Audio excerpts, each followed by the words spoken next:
رجائي يا رجائي يا رجائي يا رجائي يا رجائي. الحمد لله نحمده ونستعينه ونستغفره ونؤمن به ونتوكل عليه ونعوذ بالله من شرور أنفسنا ومن سيئات أعمالنا. من يهده الله فلا مضل له ومن يضلل فلا هادي له. وأشهد أن لا إله إلا الله وحده لا شريك له.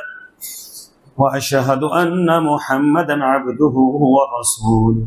أما بعد فإن أحسن الكلام كلام الله وأحسن الهدي هدي محمد صلى الله عليه وسلم.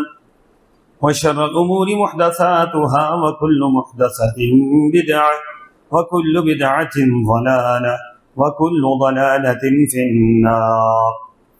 قال الله تبارك وتعالى في القرآن المجيد: أعوذ بالله السميع العليم من الشيطان الرجيم.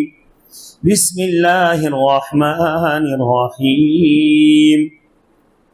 فليقاتل في سبيل الله الذين يشرون الحياة الدنيا بالآخرة ومن يقاتل في سبيل الله فيقتل أو يغلب فسوف نؤتيه أجرا عظيما. وما لكم لا تقاتلون في سبيل الله والمستضعفين من الرجال والنساء والولدان الذين يقولون ربنا أخرجنا من هذه القرية الظالم أهلها واجعل لنا من لدنك وليا واجعل لنا من لدنك نصيرا. الذين آمنوا يقاتلون في سبيل الله والذين كفروا يقاتلون في سبيل الطاغوت فقاتلوا أولياء الشيطان إن كيد الشيطان كان ضعيفا. اللهم صل على محمد وعلى آل محمد كما صليت على إبراهيم وعلى آل إبراهيم إنك حميد مجيد. اللهم بارك على محمد وعلى آل محمد كما باركت على إبراهيم وعلى آل إبراهيم إنك حميد مجيد. سبحانك لا علم لنا إلا ما علمتنا إنك أنت العليم الحكيم.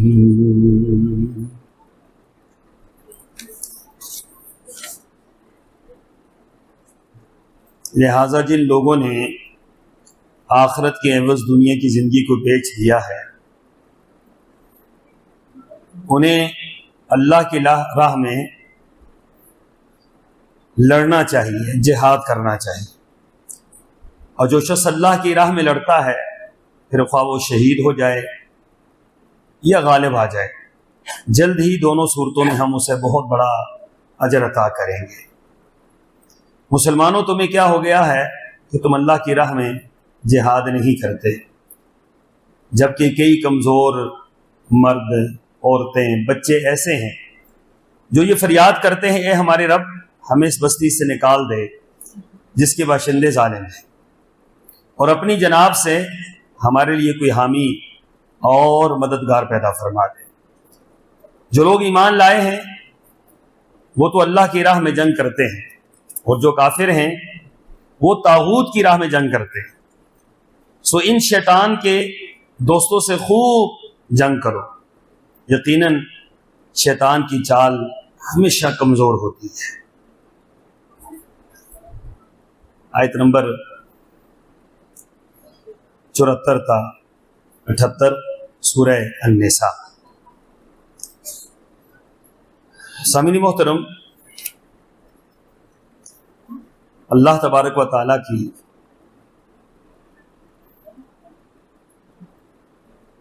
مسلمانوں پر بڑی کرم نوازی ہے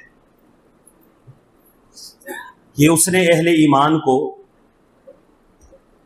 ہر حالت میں، ہر وقت، ہر معاملے میں رہنمائی کی ہے۔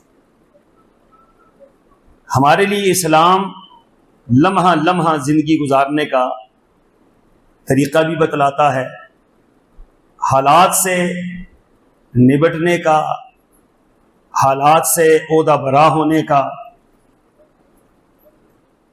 معاملات سے نکلنے کا سلیقہ اور طریقہ اسلام ہمیں بتلاتا ہے۔ اور یہ اہل ایمان کی بڑی خوش نصیبی ہے کہ اللہ نے قیامت تک کے لیے آپ کی رہنمائی قرآن پاک کے ذریعے کی، اور نبی آخر الزمان صلی اللہ علیہ وسلم نے اپنی احادیث مبارکہ کے ذریعے کی۔ حالات جیسے مرضی ہو جائیں، آپ کی رہنمائی کے لیے قرآن و سنت موجود ہے۔ دنیا کے لیے یہی بڑا مسئلہ ہے کہ یہودی ہیں، عیسائی ہیں، ہندو ہیں، وہ اپنے اصول اور ضابطے خود بناتے ہیں، وہ حالات کو دیکھ کر بناتے ہیں، حالات کی موافقت سے بناتے ہیں، حالات کی مخالفت سے بناتے ہیں۔ کبھی اس کے اندر ان کو کامیابی مل جاتی ہے، کبھی ناکامی مل جاتی ہے۔ لیکن اہل ایمان کی خوش نصیبی آپ دیکھیے کہ اہل ایمان کو ہر حال میں، ہر حالت میں، ہر جگہ پر، ہر دور کے اندر خود اصول اور ضابطے بنانے کی ضرورت نہیں ہے۔ وہ اللہ کے قرآن کو اٹھائیں گے تو ان کی رہنمائی کے لیے قرآن موجود ہے، اور رسول اللہ صلی اللہ علیہ وسلم کے فرمان کو اٹھائیں گے تو اس کے اندر اس کی رہنمائی موجود ہے۔ یہی ہماری کامیابی کا زینہ ہے۔ اللہ نے اہل ایمان کے لیے ناکامی رکھی نہیں۔ اہل ایمان جب قرآن و سنت پر چلتے ہیں تو کامیاب ہیں، اس دنیا میں رہیں پھر بھی کامیاب ہیں، شہید کر دی جائیں پھر بھی کامیاب ہیں، ملک بدر کر دی جائے پھر بھی کامیاب ہیں۔ کچھ بھی ہو مسلمانوں کے لیے اللہ نے ناکامی نہیں رکھی۔ شرط یہ ہے کہ مسلمان، ساتھ ساتھ اللہ تبارک و تعالیٰ نے اہل ایمان کو ایک بہت بڑی نعمت سے نوازا ہے، اور اس نعمت کو نعمت جہاد کہا جاتا ہے۔ لفظ جہاد یہ بہت وسیع مفہوم ہے۔ یہ صرف ایک عمل کے لیے نہیں ہے، جہاد کے اندر ایک عمل قتال بھی ہے، لیکن لفظ جہاد کا معنی بہت وسیع ہے۔ دین کے معاملے میں جو بھی آپ محنت کرتے ہیں احیاء کلمت اللہ کے لیے، دین کی آبیاری کے لیے، دین کو بچانے کے لیے، دین کو پھیلانے کے لیے، قرآن و سنت کی آبیاری کے لیے جو بھی آپ محنت کرتے ہیں اس کو جہاد کہا جاتا ہے۔ ان میں سے ایک محنت قتال بھی ہے۔ اکثر آپ کو جہاد کی ضرورت ہوتی ہے، قتال کی نہیں ضرورت ہوتی، لیکن کبھی کبھار آپ کو قتال کی بھی ضرورت پڑتی ہے، لڑنے کی بھی ضرورت پڑتی ہے، میدان کے اندر بھی کھڑا ہونا پڑتا ہے۔ میدان کے اندر کھڑی ہونے کی کون کون سی صورتیں ایسی ہیں جو شریعت نے ہماری رہنمائی کی کہ آپ تلوار اٹھائیں، آپ میدان کے اندر کھڑے ہوں، آپ اس موقع پر آپ پر جہاد فرض ہے، آپ اس موقع پر اللہ کی راہ میں نکل کھڑے ہوں، اپنی جان کے ذریعے، اپنے مال کے ذریعے، اپنے وقت کے ذریعے، تو قرآن پاک نے اس کی رہنمائی کی۔ چند باتیں میں آپ کے سامنے وہ لے کر آیا ہوں کہ جن کے لیے آپ کو قتال کے میدان میں نکلنا پڑے گا، اور اجتماعی طور پر نکلنا پڑے گا۔ جہاد جو قتال ہے یہ ہے اجتماعیت کا نام۔ کوئی ایک بندہ کھڑا ہو تلوار لے کر، جناب میں نے جہاد کرنا ہے، یہ جہاد نہیں۔ جہاد ہے یا نماز ہے، یہ اجتماعیت کا نام ہے۔ اجتماعیت کو آپ نکال دیں، اس کا فائدہ نہیں ہوتا، نقصان ہوتا ہے۔